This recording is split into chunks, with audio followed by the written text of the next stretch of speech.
Kita sekarang ini berada di bulan haram. Kita sekarang bulan Zulqa'dah. Bulan Zulqa'dah itu kata Allah, inna iddatasy syuhuri 'indallahi 12 syahran fi kitabillah yauma khalaqas samawati wal arda minha arba'atun hurum zalikad dinul qayyim fala tazlimu fihinna anfusakum. Ayat itu artinya adalah sesungguhnya hitungan bulan dalam setahun itu ada 12. Maka siapapun yang membuat kalender di dunia ini, satu tahun pasti 12 bulannya. Allah Subhanahu wa taala mengatakan minha arba'atun hurum. Tapi di antara 4 bulan itu keputusan Allah, ketetapan Allah. 4 di antaranya sebagai bulan haram. Bulan haram ini Bapak Ibu sama dengan tanah haram.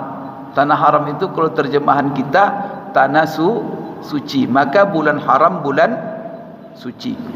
Jadi bulan suci dalam Islam bukan hanya bulan Ramadan. Maka bulan Ramadan itu bulan suci dan bulan yang paling suci. Tapi bukan itu saja bulan suci. Maka bulan Ramadan dan 4 bulan haram. Apa 4 bulan haram ini? Rasulullah menjelaskan dalam sebuah khutbahnya, salasun mutawaliyat wa wahidun fard. Salasun mutawaliyat, apa itu? Zulqa'dah, Zulhijjah, Muharram. Satu yang tersendiri yaitu Rajab. Maka bulan haram itu ada berapa? 4. Hitungannya Zulqa'dah, Zulhijjah, Muharram, Rajab. Apa pesan Allah yang berhubungan dengan bulan haram ini Bapak Ibu? Ada di dalam surat At-Taubah ayat yang saya bacakan tadi. Allah berpesan, fala tazlimu fihinna anfusakum. Kalau kalian sudah berada di bulan-bulan haram itu, jangan sekali-kali kalian berbuat maksiat. Tapi jangan diartikan pula, kerana banyak orang memahami sendiri kaji-kaji ustaz. Oh, kalau begitu Pak Ustaz boleh berbuat maksiat di luar bulan. Nanti dibawa pula pulang, kan ada fatwa Mufti Pekanbaru, rupanya maksiat itu hanya haram di bulan haram, di luar bulan haram boleh. Tidak begitu Bapak Ibu. Maka ulama tafsir menjelaskan bahwa yang dimaksud jangan kamu berbuat maksiat di bulan-bulan haram itu bukan berarti di luar bulan haram kamu boleh. Tidak. Tetapi apabila maksiat, dosa itu kapan saja, di mana saja haram hukumnya. Tapi kata Allah, di waktu ini jangan kau buat, di tempat ini jangan kau buat. Apabila kita buat juga di waktu itu dan di tempat itu, maka dosanya berlipat, maka haramnya dahsyat. Jadi kalau ada orang korupsi di bulan Safar, korupsi di bulan Zulqa'dah, mana yang besar dosanya? Maka korupsi di bulan Zulqa'dah ini itu jauh besar dosanya daripada bulan Safar atau bulan Rabiul Awal. Jadi kalau mau korupsi juga tunggu bulan Safar nanti. Bapak Ibu sekalian yang dimuliakan Allah Subhanahu wa taala. Ada satu kaedah usul fikih. Fala tazlimu fihinna anfusakum. Jangan kamu berbuat maksiat. Jadi ada larangan di situ. Di dalam kaedah usul fikih, al-amru bisyai'i nahyun an diddihi wan nahyu an syai'i amrun bididdihi. Apa artinya? Kalau dalam Al-Quran itu ada perintah terhadap sesuatu, itu otomatis dalam perintah itu larangan terhadap lawannya. Umpamanya Allah katakan dalam Quran, wabil walidaini ihsana. Wajib kamu berbakti kepada orang, itu perintah berbakti. Maka dalam perintah itu sendiri ada hukum. Apa hukumnya? Haram kamu menyakiti dan durhaka. Maka apa hukum durhaka kepada orang tua? Haram. Apa dalilnya? Wabil walidaini ihsana. Sebaliknya begitu juga kaedahnya, apabila kita dilarang terhadap sesuatu oleh Allah dalam Quran dan Sunnah Rasulullah SAW, maka Bapak Ibu berarti itu perintah untuk lawannya. Maka Allah katakan jangan kamu berbuat maksiat di bulan-bulan haram. Itu berarti Bapak Ibu Allah memerintahkan kita untuk memperbanyak amal soleh di bulan-bulan haram. Maka sebagaimana dosa dilipat gandakan di bulan-bulan haram, begitu juga amal soleh setiap kita dilipat gandakan oleh Allah di dalam bulan haram ini. Bapak Ibu, bulan haram itu tadi kan 4. Maka di sini Bapak Ibu sekalian, kita beramal soleh di sini. Maka yang membuat saya bahagia pada malam hari dan kita semua saya ajak bahagia dan membuat acara ini. Kerana Bapak Ibu, kita sekarang dalam membuat acara majlis ilmu di tempat yang mulia dengan acara yang sangat mulia. Kerana majlis yang paling mulia Bapak Ibu, kerana bapak-bapak, ibu-ibu dimanapun duduk itu namanya majlis. Kalau ada bapak-bapak duduk di kedai kopi itu majlis kopi namanya.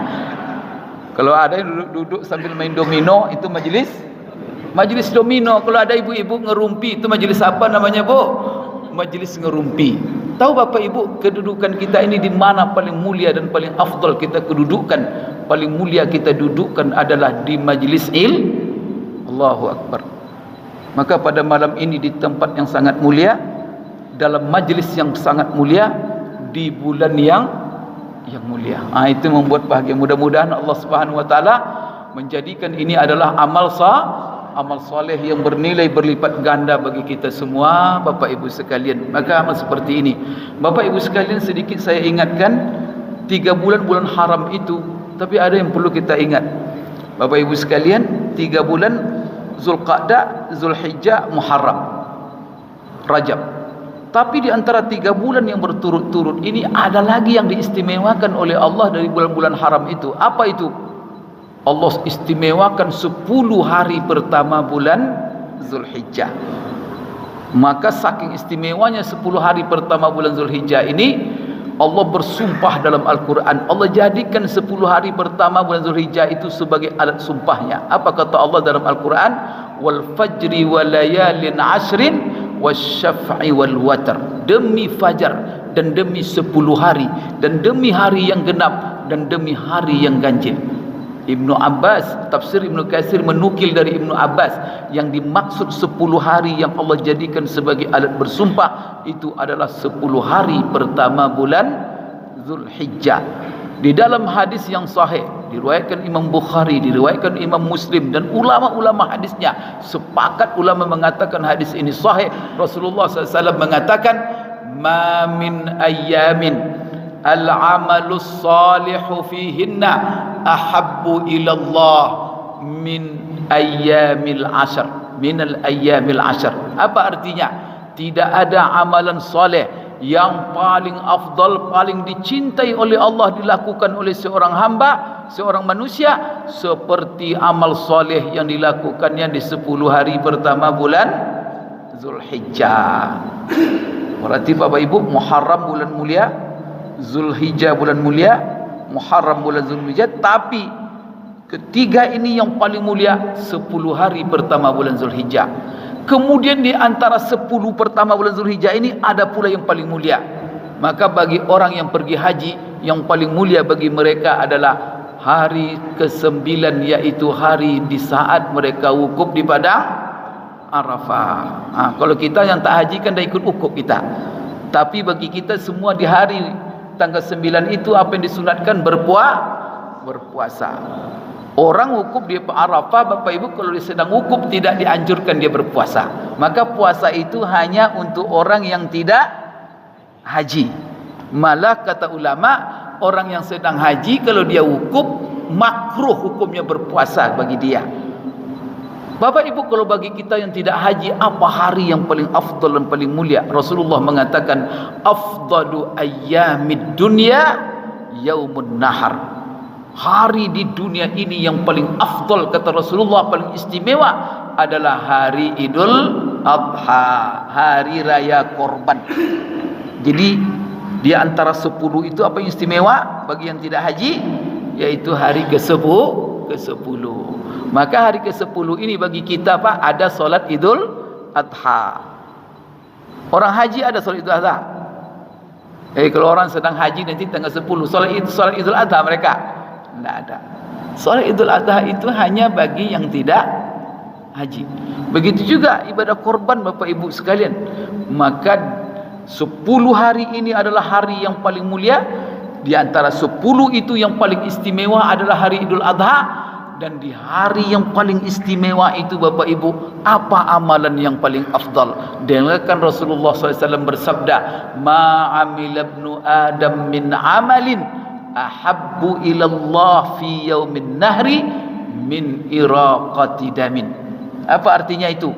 Tidak ada amalan yang dilakukan oleh Ibnu Adam yang paling dicintai oleh Allah, yang dilakukannya di hari Idul Adha, seperti ibadah menyembelih korban.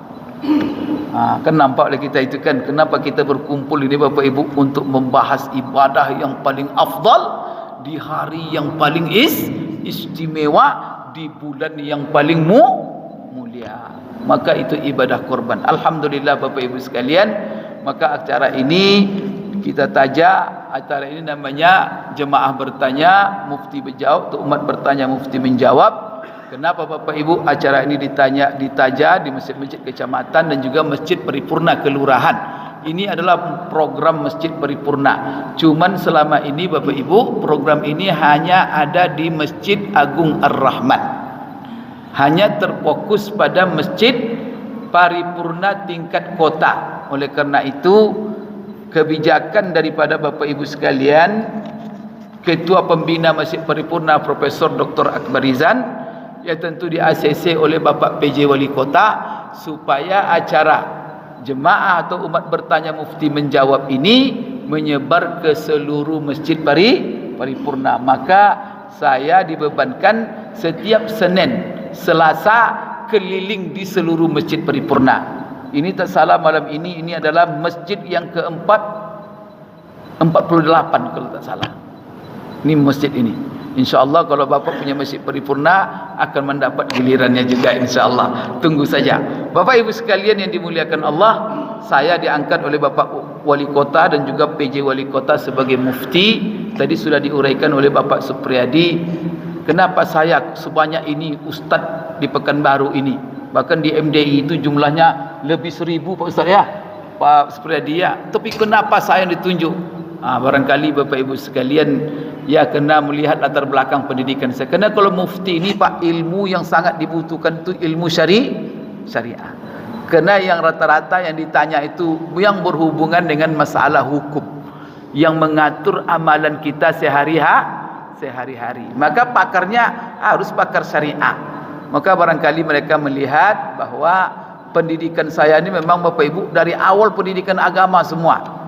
Mulai dulu dari ibtidaiyah, tamat ibtidaiyah dulu pondok pesantren Darun Nahdhah. Kemudian setelah itu Bapak Ibu 6 tahun. Setelah itu saya sekolah di Jakarta, Lipia Jakarta 1 tahun setengah. Setelah itu tahun 90 saya dikaruniai Allah Bapak Ibu belajar di kota Madinah, di Universitas Islam Madinah. Dari tahun 90 baru tamat tahun 2005, 15 tahun saya di sana. Belajar semuanya Pak Ustaz, belajar Pak. Tidak ada bekerja itu. Tamat S1, nyambung lagi S2. Tamat S2, nyambung lagi S3 Bapak Ibu sekalian. Tapi alhamdulillah pulang-pulang tak jadi S-teler. Jadi terlalu lama saya menuntut ilmu ini Bapak Ibu sekalian. Jadi Pak Supriyadi sayangkan tadi kalau saya jadi caleg. Tapi tadi saya yakinkan dia bahwa apa? Saya walaupun menjadi, kalau sempat jadi saya bilang, yang namanya menyebarkan ilmu tidak akan saya tinggalkan. Dan bahkan apa? Bahwa menjadi caleg itu juga untuk meluaskan ladang saya untuk menyebarkan dakwah sehingga seluruh lini dimasuki oleh dakwah. Karena kalau tidak dimasuki oleh dakwah berbahaya. Itu yang diceritakan dia tadi. Gara-gara tidak dimasuki oleh dakwah. Baik Bapak Ibu sekalian, itu dapat saya sampaikan sebagai mukaddimah. Sekarang langsung kita baca pertanyaan. Saya tidak minta Bapak Ibu menunjuk, karena kalau menunjuk nanti sampai pagi kita. Oleh karena itu saya cukup bacakan pertanyaan ini Bapak Ibu. Ini catatan Bapak Ibu, kalau dapat saya jawab. Kalau tak dapat saya jawab, saya tangguhkan. Nanti saya kasih nomor HP saya. Silakan tanya. Kemudian Bapak Ibu sekalian, jawaban-jawaban ini bukanlah jawaban saya Pak. Bukan ijtihad saya, tapi saya ini kemampuan saya Bapak Ibu hanya mentransfer kepada Bapak Ibu sekalian apa kata ulama dalam masalah-masalah yang Bapak Ibu pertanyakan. Kalau saya tidak ulama, Pak. Ulama itu berat, Bapak Ibu sekalian. Jadi saya mentransfer saja. Kelebihan saya dengan Bapak Ibu itu apa sedikit saja sebenarnya. Saya bisa membaca buku ulama itu. Bapak-bapak tidak bisa membaca, mungkin itulah kelebihan saya cuma. Maka saya transfer nanti apa kata ulama. Baik Bapak Ibu sekalian, satu kertas ini ada 3 pertanyaan. Pertama sekali, hukum masak daging korban untuk apa nih? Panitia dan jemaah. Bapak Ibu sekalian, ini pertanyaan yang menarik. Karena ini orang Indonesia ini banyak kreasinya Bapak Ibu sekalian. Sudah membuat panitia, makan-makan pula bersama. Sebenarnya kan Bapak Ibu kan masalah berkorban ini ibadah yang sederhana. Masing-masing berkorban. Siapa yang berkorban menyembelih korbannya sendiri. Setelah itu dia bagi-bagi ke tetangga sekitarnya. Kan itu. Tapi sekarang Bapak Ibu ada sistem kepanitiaan. Kemudian Bapak Ibu sekalian, apa hukumnya? Kalau seandainya daging korban yang sudah disembeli, setelah itu diambil kemudian dimasak bersama, maka saya mengatakan hukumnya boleh, tapi dengan catatan. Pertama, ini ya, catatannya pertama, syaratnya Bapak Ibu sebagai panitia harus minta izin dulu bersama peserta. Kenapa harus minta izin? Karena Bapak panitia itu kedudukan Bapak tidak secara hukum fikih sebagai wakil namanya. Di dalam kaedah wakalah, wakil tidak boleh bertindak terhadap objek amanah kecuali seizin yang mewakilkan. Minta izin dulu kepada peserta. Okey kata mereka, lanjut jalan. Jadi sepakat dulu Pak ya. Jangan buat sendiri, marah nanti peserta. Itu yang pertama. Yang kedua, syaratnya Bapak Ibu sekalian, jangan dikhususkan yang dimasak itu hanya untuk panitia, tapi buka untuk umum. Siapa yang mau makan, siapa yang tidak, itu. Jangan khusus panitia, karena nanti Bapak Ibu, kalau Bapak Ibu khususkan yang dimasak itu kepada panitia, nanti bisa dia nanti terjerumus kepada yang dilarang. Apa? Sebagai upah dia ambil dari daging, itu tak boleh.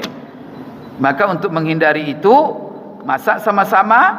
Setelah itu Bapak Ibu dibuka seluruh yang makan, silakan. Dan bahkan Bapak Ibu, saya katakan itu lebih baik dan itu afdal. Kenapa? Pertama sekali Bapak Ibu, kenapa saya katakan afdal dengan masak-masak itu? Pertama, ulama berbeda pendapat memang. Hewan korban itu mana yang afdal? Ketika dia didistribusikan, apakah didistribusikan dalam kondisi sudah dimasak atau didistribusikan dalam kondisi mentah? Itu ada pembicaraan ulama. Sebagian mereka mengatakan bahwa afdolnya didistribusikan setelah dimasak, jadi dalam kondisi sudah matang, supaya tidak menyusahkan penerima, sehingga barang itu ready santap. Kan begitu. Dia semakin memudahkan orang, dia semakin banyak manfaatnya. Namun kebanyakan ulama mengatakan tidak begitu, bahwa sebagaimana yang dilakukan Rasulullah SAW, bahwa daging itu beliau bagi secara mentah. Karena secara mentah Bapak Ibu lebih leluasa si penerima di dalam menggunakannya. Tapi kalau Bapak sudah jadi sop semua, mereka nerima, tidak mau sop, mau rendang, dia akan susah. Sop bisa dijadikan rendang, repot dia sudah jadikan rendang. Ada yang menjadikan rendang, ada macam-macam Bapak Ibu, ada mungkin dendeng. Maka diberikan dia dalam kondisi mentah supaya lebih leluasa. Yang kedua Bapak Ibu sekalian, kenapa lebih afdal kalau dimasak-masak seperti itu? Masalahnya Bapak Ibu begini, dalam hukum solat Idul Adha berbeda dengan solat Idul Fitri. Kalau Idul Fitri, Bapak Ibu, seluruh orang yang hadir solat Idul Fitri disunatkan sebelum solat dia berbuka dulu. Kan begitu kan? Makan dulu sebelum datang ke masjid, ke musalla. Tapi kalau Idul Adha terbalik. Disunatkan kita sebelum solat Idul Adha dari subuh itu puasa. Para ulama menjelaskan dalam kitab-kitab mereka bahwa sebaiknya begitu orang-orang yang solat Idul Adha itu puasa dia berangkat dan berbukanya dengan daging korban. Jadi bagus juga itu. Sepakatlah semuanya panitia dengan jemaah kita masak sama-sama. Sehingga apa? Dengan cepat begitu sehingga jemaah yang puasa tadi berbuka dengan daging korban. Jelas Pak ya? Maka itu lebih lebih bagus. Kemudian Bapak Ibu yang ketiga, kenapa lebih baik? Karena Bapak Ibu sekalian, ibadah korban ini syiar. Maka Allah katakan, wal budna ja'alnaha lakum min sya'airillah. Ibadah korban itu kami jadikan untuk kamu sebagai syiar agama Allah. Yang namanya syiar itu semakin dimeriahkan semakin bagus. Maka kalau Bapak masak-masak semakin meriah dia. Maka Bapak Ibu tidak ada masalah ya. Maka ini lebih baik. Tapi catatannya tapi kalau kamu kata jangan jangan masak. Wallahu a'lam bishawab. Baik. Pertanyaan kedua. Hukum orang kupon tambahan untuk panitia korban berbeda dengan masyarakat lainnya. Betul ke Pak Ustaz? Baik. Ini dulu, ini pertanyaan 3 ini. Bapak Ibu sekalian, apa hukumnya panitia mendapat kupon khusus sebagai berbeda dengan yang lain? Ini Bapak Ibu, ini masalah yang selalu saya bahas, saya tekankan. Dan ini saya minta tolong diperbaiki kalau yang melakukan. Bapak Ibu sekalian, panitia itu statusnya, ini mohon maaf Bapak Ibu ya, kepanitiaan ini dalam masalah korban ini adanya di Indonesia ini Pak. Di tempat-tempat lain tidak ada panitia korban itu. Bapak boleh cek lah.